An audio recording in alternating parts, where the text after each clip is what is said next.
नमस्कार बच्चों, स्वागत आप सबको स्टडी टाइम यूट्यूब चैनल पर। बच्चों, इस वीडियो के माध्यम से कक्षा 8 क्लास का जो आपका हिस्ट्री का 10वां चैप्टर है राष्ट्रीय आंदोलन, 10वां चैप्टर जो है राष्ट्रीय आंदोलन, इस वीडियो के माध्यम से मैं इस अध्याय का जो प्रश्न उत्तर है इस चैप्टर का मैं प्रश्न उत्तर इस वीडियो के माध्यम से क्वेश्चन आंसर करवाने वाला हूँ। तो आप वीडियो को ध्यान से देखिएगा। अगर आपको कोई भी क्वेश्चन में समझ में नहीं आता है, परेशानी आता है, कहीं भी प्रॉब्लम होता है तो आप कमेंट बेझिझक कर सकते हैं। आपका कमेंट के मैं जो सो भरपूर प्रयास देने का मतलब कमेंट का रिप्लाई देने का भरपूर प्रयास करूंगा। ठीक है, तो चलिए देखते हैं कि हमारा जो ये 10वां चैप्टर है उसमें हमें क्वेश्चन आंसर के माध्यम से क्या बताया गया है। और वीडियो शुरू करने से आपसे एक रिक्वेस्ट है कि अगर आप इसका एक्सप्लेन का वीडियो और MCQ यानी कि ऑब्जेक्टिव क्वेश्चन का वीडियो देखना चाहते हैं तो वीडियो के डिस्क्रिप्शन में लिंक दिया हुआ है, आप दोनों वीडियो को जरूर देखिएगा। तो देखिए आगे देखते हैं। कहा जाता है राष्ट्रीय आंदोलन, हमारा चैप्टर का नाम क्या है? 10वां चैप्टर का नाम है राष्ट्रीय आंदोलन। ठीक है, अब देखिए फर्स्ट चैप्टर का जो हमारा फर्स्ट क्वेश्चन आता है, और सॉरी 10 चैप्टर का फर्स्ट जो क्वेश्चन आता है उसका जो सो हमारा क्या है, फिलिंग द ब्लैंक्स वाला क्वेश्चन है, रिक्त स्थान की पूर्ति कीजिए। कहा जाता है कांग्रेस की स्थापना 28 दिसंबर 1885 में हुआ था। अब अगला कहा जाता है राजा राम मोहन राय को आधुनिक भारत का जनक कहा जाता है। दूसरा भी खत्म होता है। अब तीसरा है, कहा जाता है प्लेंग प्लेंग प्लेंग कमी प्लेंग कमी कमीशन कमी सॉरी प्लेंग कमिश्नरी रेट की हत्या जो सो चापेकर बंधु ने की थी। कौन किया था? चापेकर बंधु ने किया था। अब अगला है, कहा जाता है बंगाल का विभाजन 1905 में हुआ था। कब हुआ था? 1905 में। याद रखना है आपको कि बंगाल का विभाजन कब हुआ था? 1905 में। अब अगला है, महात्मा गांधी ने नमक कानून तोड़ने के लिए दांडी यात्रा का जो सो क्या किया था? शुरुआत किया था उन्होंने। अब अगला है, ये सब प्रश्न का उत्तर थोड़ा सा आपको संक्षेप में देना है, थोड़े मतलब छोटे छोटे आंसर में। तो वीडियो को मतलब वीडियो में अगर आप लास्ट तक बने रहते हैं तो क्या होगा कि आप अच्छा से देख के समझ पाएंगे सभी क्वेश्चन को। ठीक है, अगर आपको वीडियो अच्छा लग रहा है तो आप वीडियो को क्या कीजिए, लाइक कर दीजिए। और अगर हमारे चैनल पर अगर आप नए वीडियो देख रहे हैं फर्स्ट टाइम आके तो वीडियो चैनल को क्या कीजिए, सब्सक्राइब कर दीजिए। ठीक है, तो चलिए देखते हैं क्या कहता है हमारा ये जो दूसरा नंबर का काल नंबर का क्वेश्चन है। कहा जाता है कांग्रेस की स्थापना का उद्देश्य क्या था, कि जो कांग्रेस की स्थापना हुआ उसका उद्देश्य क्या था। कहा जाता है 28 दिसंबर 1885 को बम्बई के कुल कुल गोकुल गोकुल दास के तेजपाल सांस्कृतिक कॉलेज में भारतीय राष्ट्रीय कांग्रेस की स्थापना की गई थी, जिसमें से 72 प्रतिनिधि शामिल हुए थे। और आगे कहा जाता है इसका जो अध्यक्ष था ए ओम हुम, पूरा नाम नहीं लिखा हुआ है, यहाँ हुम लिखा हुआ है लेकिन उनका पूरा नाम था ए ओम हुम, ने महासचिव के रूप में पदभारण और संभाला। और कहा जाता है कि कला तत्व के ओवम चंद्रवंशी अध्यक्ष चुने गए थे। ठीक है, ओवम चंद्रवंशी जो अध्यक्ष चुने गए थे। और इसका जो महासचिव जो थे वो कौन थे? एवं हुम। और ये स्थापना कब हुआ था? 1885 ईस्वी में हुआ था, 28 दिसंबर 1885 ईस्वी में। अब देखिए दूसरा का खा नंबर का क्वेश्चन है। कहा जाता है अंग्रेजों ने बंगाल के विभाजन क्यों किया था, कि अंग्रेज सब जब आए तो सबसे पहले क्या किया कि अंग्रेज सब इंडिया से जो बंगाल को विभाजन कर दिया था। क्यों? कहा जाता है अंग्रेजों ने 1905 में बंगाल के विभाजन प्रशासनिक दक्षता और राष्ट्रवाद को नियंत्रण करने के लिए किया था। और बंगाल उस समय ब्रिटिश शासक में सबसे बड़ा और सबसे महत्वपूर्ण प्रांत था। कहने का अर्थ ये बनता है कि अंग्रेज सब जो आए हमारे देश में, इंडिया में जो प्रवेश किए सबसे पहले बंगाल से किया, क्योंकि बंगाल हमारा क्या है, बंदरगाह है बंगाल में। ठीक है, और वहाँ से उन्होंने प्रवेश किया तो वहाँ से वो चाहते थे कि पूरा बंगाल से ही जो है इंडिया को नियंत्रण किया जाए, क्योंकि यहाँ से अपने देश में जाने के लिए उन्हें क्या था, सुविधा मिल जाता था पानी की। पहले देखिए वायुयान नहीं था, पानी के जहाज़ से ज़्यादा लोग ट्रेवल करते थे दूर सफ़र के लिए। तो बंगाल हमारा जो सो बंदरगाह है, तो बंगाल में बंदरगाह था, इसके कारण से उन्होंने जो सो वहाँ से शासन करने का ज़्यादा अपने मन में विचार किया था। और इसी कारण से 1905 में जो सो बंगाल को क्या किया, उन्होंने विभाजित कर दिया था। ठीक है, अब अगला है क्वेश्चन नंबर गा है। कहा जाता है कि रॉलेट कानून क्या है? रॉलेट कानून जो सो क्या है? कहा जाता है रॉलेट कानून जो सो रॉलेट एक्ट कानून एक ऐसा कानून था जो 1919 में और अभी भी यह कानून है, 1919 में ब्रिटिश सरकार द्वारा भारत में लागू किया गया था। किसके द्वारा?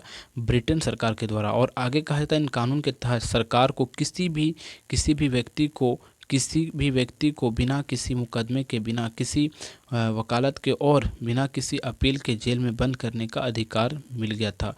और इस कानून को काला कानून भी कहा जाता है, क्योंकि यह कानून भारत के मौलिक अधिकारों का हनन करता है।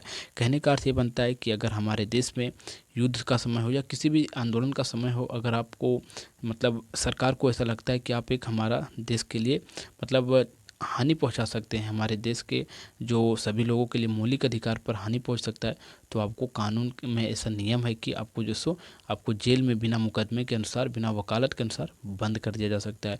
और इस कानून को काला कानून के नाम से जाना जाता है। ठीक है, अब देखिए अगला देखते हैं। लेकिन ये कानून जो हमारा जो था वो ब्रिटिश के ज़माने में बनाया गया था। अब देखिए घ नंबर का क्वेश्चन है, कहा जाता है महात्मा गांधी ने असहयोग आंदोलन को क्यों वापस लिया। महात्मा गांधी ने असहयोग आंदोलन चोरी चौरा की घटना के कारण वापस ले लिया था। और 5 फरवरी 1922 को चोरी चौरा में प्रदर्शनकारियों और पुलिसों के बीच हिंसा झड़प हुई और जिसमें से 22 पुलिसकर्मी मारे गए थे। और गांधी जी ने इस घटना के बाद आंदोलन वापस लेने का फैसला किया, क्योंकि वे हिंसा को नहीं चाहते थे।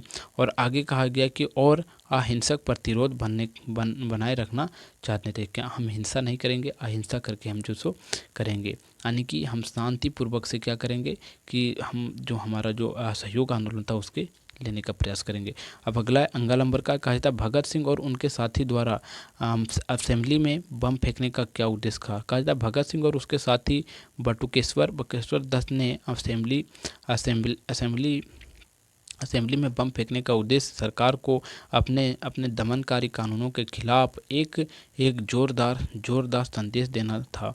और उनका लक्ष्य लोगों को ब्रिटिश शासन के खिलाफ जागरूकता करना और ब्रिटिश सरकार की नीतियों को विरुद्ध करना था। ठीक है, इसी कारण से उन्होंने क्या किया, असेंबली में बम फेंकने का प्लानिंग बनाया था। अब अगला है हमारा आइए चर्चा कीजिए का क्वेश्चन है, जो 3rd नंबर का क्वेश्चन है, समझिएगा। कहा जाता है भारत में राष्ट्रवाद का उदय का उदय के कारणों पर चर्चा कीजिए। कहा जाता है भारत में राष्ट्रवाद के उदय में सामाजिक धार्मिक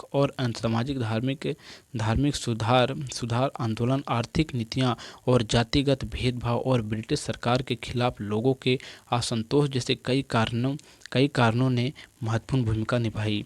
और आगे कहा जाता है इन कारणों के परिणाम स्वरूप भारतीयों में एकता और राष्ट्रवाद की भावना विकसित हुई, जिसके कारण से हमारा क्या हुआ कि भारत में राष्ट्रवाद की उदय हुआ। ठीक है, अब अगला देखिए 4 नंबर का क्वेश्चन है। कहा जाता है भारतीय स्वतंत्रता आंदोलन में क्रांतिकारियों की क्या भूमिका है। तो देखिए भारतीय स्वतंत्रता आंदोलन में क्रांतिकारियों की भूमिका काफ़ी महत्वपूर्ण थी। उन्होंने ब्रिटिश शासन के खिलाफ हिंसा और स्वशासन संदेश को अपनाया। और आगे कहा जाता है जिससे लोगों में स्वतंत्रता की भावना और मजबूत हुई। ठीक है, अब अगला 5वां नंबर का क्वेश्चन है। कहा जाता है भारत को आज़ाद कराने में महात्मा गांधी का क्या योगदान था। तो कहा जाता है महात्मा गांधी ने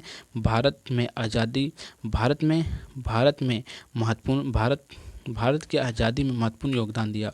उन्होंने ब्रिटिश शासन के खिलाफ अहिंसक और सविनय अवगत को वकालत करके विभिन्न पृष्ठभूमि के लाखों भारतीयों को एकजुट किया। और उनका नेतृत्व असहयोग आंदोलन, दांडी मार्च और भारत छोड़ो आंदोलन जैसे कि आंदोलन में महत्वपूर्ण भूमिका उन्होंने निभाया। और आगे कहा जाता है जिससे वे शांति के प्रतीक और भारत की स्वतंत्रता के पीछे प्रेरण शक्ति बनाए रखना चाहा। ठीक है, अब अगला हमारा 6ठा नंबर का क्वेश्चन कहता है उन घटनाओं पर चर्चा कीजिए जिनके फलस्वरूप पाकिस्तान का जन्म हुआ। ठीक है, जिनके फलस्वरूप क्या हुआ, पाकिस्तान का जन्म हुआ। कहा जाता है 1947 में भारत के विभाजन से पाकिस्तान का जन्म हुआ। और इसे जन्म देने वाली प्रमुख घटना इस प्रकार है। पहला मुस्लिम लीग और दूसरा प्रांतीय चुनाव इत्यादि। ठीक है, यानी कि जिसे अपने धर्म के अनुसार जिस देश को चुनना चाहिए था वो अपने धर्म के अनुसार चुने। ठीक है, अब अगला 7वां नंबर का क्वेश्चन है। कहा जाता है स्वतंत्रता संघर्ष में महिलाओं की सहभागी से आप क्या समझते हैं।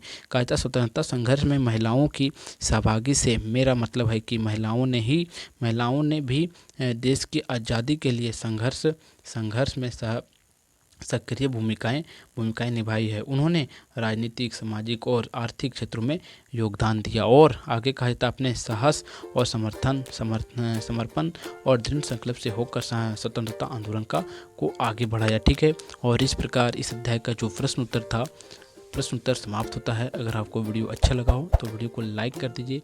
अब हमारे चैनल पर नए हैं तो चैनल को सब्सक्राइब कर दीजिए। तो फिर मिलते हैं आपको नेक्स्ट वीडियो में, तब तक के लिए जय हिंद।